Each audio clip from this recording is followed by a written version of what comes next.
Praise the lord. આજે આપણે look 16 અને તેની 19થી 31મી કલમ સુધી આપણે પ્રભુના વચનો જોવાના છે. અને આજનો આપણો જે વિષય છે એ વિષય છે નર્કનું સત્ય. નર્ક ઇંગ્લિશમાં એને માટે આપણે જાણીએ છીએ એ શબ્દ હેલ. જૂના કરારમાં તેને માટે શેઓલ શબ્દ વપરાય છે અને નવા કરારમાં હાદેસ. પ્રભુ ઈસુ ખ્રિસ્ત નર્ક અને સ્વર્ગ આ બંનેમાંથી સૌથી વધારે એ નર્ક વિશે એ વાત કરે છે, એ માહિતી આપે છે અને આપણને ચેતવે છે. સ્વર્ગના કરતાં સૌથી વધારે પ્રભુ ઈસુ ખ્રિસ્ત એ નર્ક વિશે એ વાત જણાવે છે. અને જો આપણે નર્કની વાત કરીએ તો પ્રકટીકરણ 21મો અધ્યાય તેની 8મી કલમ અગ્નિ તથા ગંધકથી બળતી ખાય, અને પ્રકટીકરણ 20 અને 10 ત્યાં તેઓ રાત દિવસ સદા સર્વકાળ વેદના ભોગવશે. અને પ્રકટીકરણ 14 અને 10 અગ્નિ તથા ગંધકથી તે રીબાશે.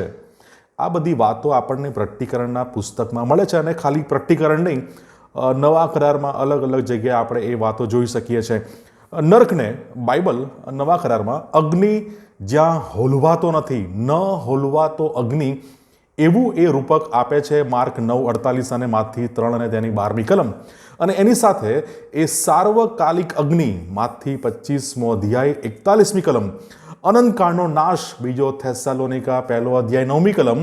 અને મુખ્યત્વે આપણે જોઈએ છીએ પ્રકટીકરણના પુસ્તકમાં તો પ્રકટીકરણ 14:10 અને પ્રકટીકરણ 20:10 અગ્નિ અને ગંધક તેના રૂપકો એ નર્કને માટે અપાયેલા છે. નર્ક બહુ જ સહજતાથી આપણે આ સત્યને સાઈડમાં કરી દઈએ છીએ, અથવા એના વિશે એ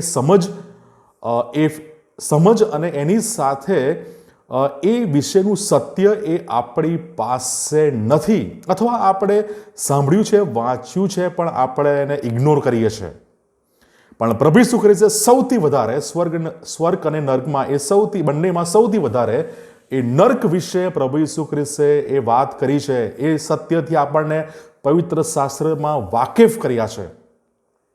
અવિશ્વાસીઓ એ મરણ બાદ જાણે કે એ શરીર મરણ પામે છે ત્યારબાદ કશું જ થવાનું નથી, એ માન્યતામાં ઘણા બધા લોકો હાલના સમયમાં છે. પણ બાઇબલ એ બાબતને જરા પણ સમર્થન આપતું નથી. પ્રભુના શિક્ષણ બહુ સ્પષ્ટ કહે છે કે જે વિશ્વાસ કરતા નથી તે અપરાધી એ ઠરી ચૂક્યો છે, અને જો એ અપરાધી ઠરી ચૂક્યો છે તો નર્ક કે જ્યાં અપાર વેદના, અનંતકાળની વેદના, એ માટે તૈયાર રહેવું જ પડશે ને વેદના ભોગવવી જ પડશે. અને બાઇબલ શબ્દ વાપરે છે રીબાશે. પ્રકટીકરણ 14:10 એ અગ્નિ અને ગંધકની એ ખાય છે, એમાં એ રીબાશે. તો જો એ વિશ્વાસ પ્રભુ ઈસુ ખ્રિસ્ત પર કરતા નથી તો ચોક્કસથી એ અપરાધી ઠરે છે અને એ નર્કની અપાર વેદના, અનંતકાળની યાતના વેદના સહન કરવી જ પડશે. અને પ્રકટીકરણ 20 અને 10 તો કહે છે રાત દિવસ સદા સર્વકાળ એ વેદના ભોગવશે. ગંભીર બાબત.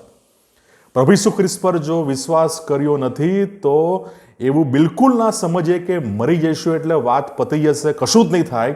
પ્રકટીકરણ 20:10 કહે છે રાત દિવસ સદા સર્વકાળ વેદના ભોગવશે.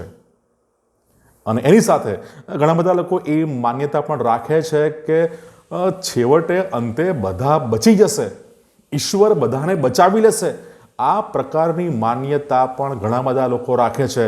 જો બધા જ બચી જાય તો નર્કનો ઉપદેશ અને પ્રભુ ઈસુ ખ્રિસ્ત નર્ક વિશે જે આપણને ચેતવણી આપે છે, સાવચેત કરે છે, એ વચનો એ બધાનું શું?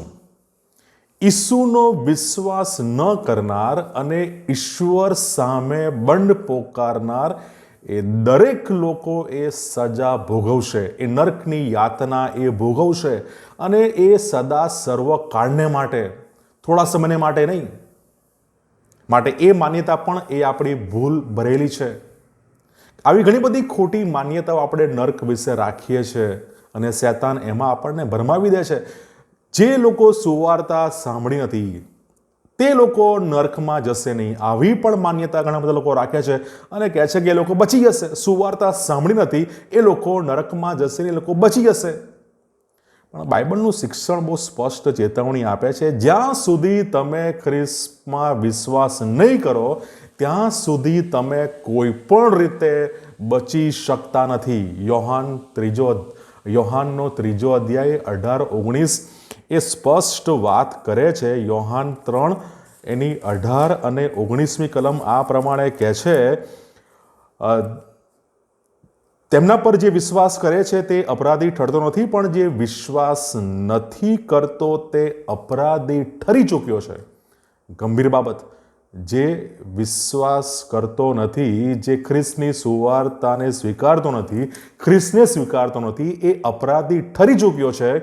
એના કાર્યો ગમે તેવા હોય, એનું જીવન ગમે તેવું હોય, પણ એ અપરાધી ઠરી ચૂક્યો છે અને એ સજા તો ભોગવવી જ પડશે. કેમ? કારણ કે એ અપરાધી ઠરી ચૂક્યો છે. એટલે એ માન્યતા પણ ઘણી બધી ભૂલ ભરેલી છે. નર્ક ઈશ્વરથી એ અલગ થવાની એ કાયમી સ્થિતિ છે. જ્યારે આપણે લુક તેનો 19મો અધ્યાય 31થી અંત ભાગ સુધી જ્યારે આપણે જોઈએ છીએ, ત્યારે લુક 16મો અધ્યાય 19થી 31 જ્યારે આપણે જોઈએ છીએ, ત્યારે એ શ્રીમંત માણસ અને ગરીબ લાજરસની વાત ત્યાં લખેલી છે. કાયમી સ્થિતિ છે, કોઈ ટેમ્પરરી નહીં, થોડા સમય માટે નહીં. એ કાયમી સ્થિતિ છે. ઈશ્વરથી અલગ થવાની એ કાયમી સ્થિતિ છે. અને માથી 25મો અધ્યાય અને તેની 41મી કલમ એ કહે છે, તેઓ સાર્વકાલિક શાસનમાં જશે, પણ ન્યાયીઓ સાર્વકાલિક જીવનમાં જશે. સાર્વકાલિક, એવરલાસ્ટિંગ, હંમેશાને માટે, અનંતકાળને માટે એ શિક્ષા ભોગવશે એ નર્કમાં. ઈશ્વરથી અલગ થવાની એ સ્થિતિ એટલે નર્ક. અને ત્યાં ઈશ્વરના આશીર્વાદો એ નહીં હોય. ઈશ્વરના આશીર્વાદોનું અસ્તિત્વ નહીં હોય, કે જે તમે જીવનકાળ દરમિયાન ભોગવ્યું છે ત્યાં કશું જ નહીં હોય. અને નર્કમાં ઈશ્વરની દયા, કૃપા, પ્રેમ, ભલાઈ એ બધાથી અલગ થવું પડશે. અને ઈશ્વરનો કોપ અને ઈશ્વરનો ક્રોધ એ ભોગવવો પડશે. અને આપણે જોઈ શકીએ છીએ કે એ શ્રીમંત માણસ અને ગરીબ જે લાજરસ, એ વાત જ્યારે આપણે વાંચીએ છીએ લુક 16 અને તેની 26મી કલમમાં કહે છે, એ સર્વ ઉપરાંત અમારી તથા તમારી વચમાં એક મોટી ખાઈ આવેલી છે. તેથી જેઓ અહીંથી તમારી પાસે આવવા ચાહે તેઓ આવી ન શકે, ને ત્યાંથી કોઈ અમારી પાસે આ પાર પણ આવી શકે નહીં. સ્વર્ગથી નર્કમાં જઈ શકાતું નથી અને નર્કમાંથી સ્વર્ગમાં જઈ શકાતું નથી. કોઈ ચાન્સ છે નહીં. ઈશ્વરથી અલગ થવાની એક કાયમી પરિસ્થિતિ છે. માટે ચેતવવું રહ્યું. અને એની સાથે જે લોકો પ્રભુ ઈસુ ખ્રિસ્તમાં માનતા નથી, શૈતાનમાં માનતા નથી, તે લોકો પણ એ નર્કમાં એ શૈતાન અને એના દૂતોની સાથે રીબાશે, યાતના ભોગવશે. ઘણા બધા લોકો એ માને છે, બોલતા આપણે સાંભળ્યા હશે કે અમે કશામાં માનતા નથી, ઈશ્વરમાં નહીં અને શૈતાનમાં નહીં. તો આવી પ્રકારની માનસિકતાવાળા લોકોએ એ નરકમાં એ શૈતાન અને એના દૂતો સાથે રીબાવવું પડશે, યાતના ભોગવવી પડશે. બીજો કોઈ છૂટકો છે નહીં. કારણ કે માથી 25મો અધ્યાય અને તેની 41મી કલમમાં એ લખેલું છે, ત્યાં લખે છે કે ઓ શાપિતો, જે સાર્વકાલિક અગ્નિ શૈતાન તથા તેના દૂતો માટે તૈયાર કરેલો છે, તેમાં તમે મારી આગળથી જાઓ. ઈશ્વરથી અલગ થવાની વાત છે માથી 25-41, અને એની સાથે શૈતાન અને શૈતાનના દૂતોની સાથે એ જે અગ્નિ તૈયાર કરેલો છે, એ સજા, એ વેદના, એ પીડા, એ બધી શૈતાન અને એના દૂતોની સાથે નર્કમાં ભોગવવાની છે.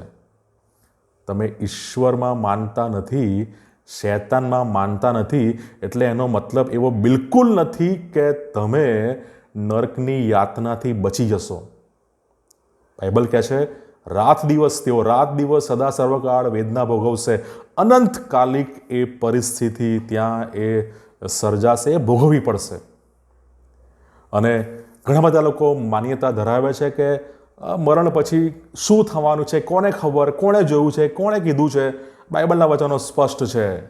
જો ખ્રિસ્ત પર વિશ્વાસ કર્યો નથી તો પ્રકટીકરણ 20 અને 10 ત્યાં સ્પષ્ટ ચેતવણી આપે છે. ત્યાં રાત દિવસ સદા સર્વકાળ વેદના ભોગવશે. અનંતકાળિક એ વેદના પીડા છે, થોડા સમયને માટેની, અનંતકાળિક. અને ઈશ્વર એ થોડા અથવા મર્યાદિત પાપ માટે અનંતકાળની સજા કેવી રીતે આપી શકે? આ પ્રશ્ન ઘણા બધા લોકોને થાય છે કે એક નાના પાપ માટે, થોડા પાપ માટે, મર્યાદિત પાપ માટે આટલી મોટી અનંતકાળિક સજા ઈશ્વર કેવી રીતે આપી શકે? પણ બરાબર સમજીએ, જે વ્યક્તિની વિરુદ્ધ પાપ કરવામાં આવે છે ને, એ વ્યક્તિ એટલે કે ઈશ્વર એ અનંત છે.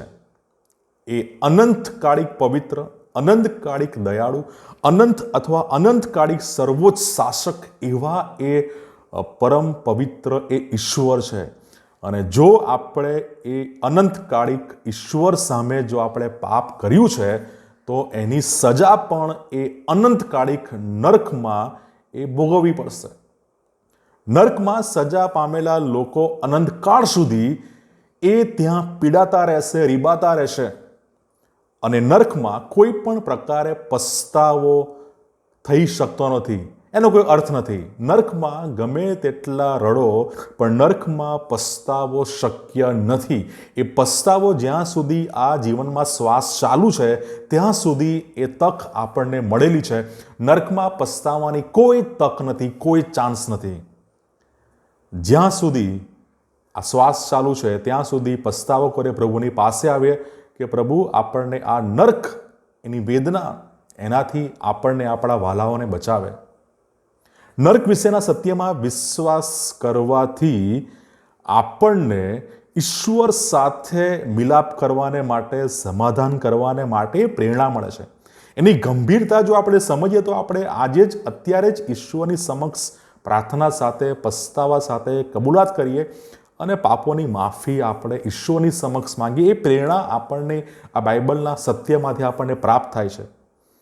મુક્તિ, તારણ, ઉદ્ધાર, એનો પર્પસ, એનો હેતુ શું? આપણો બચાવ થાય. પણ શાનાથી બચાવ થાય?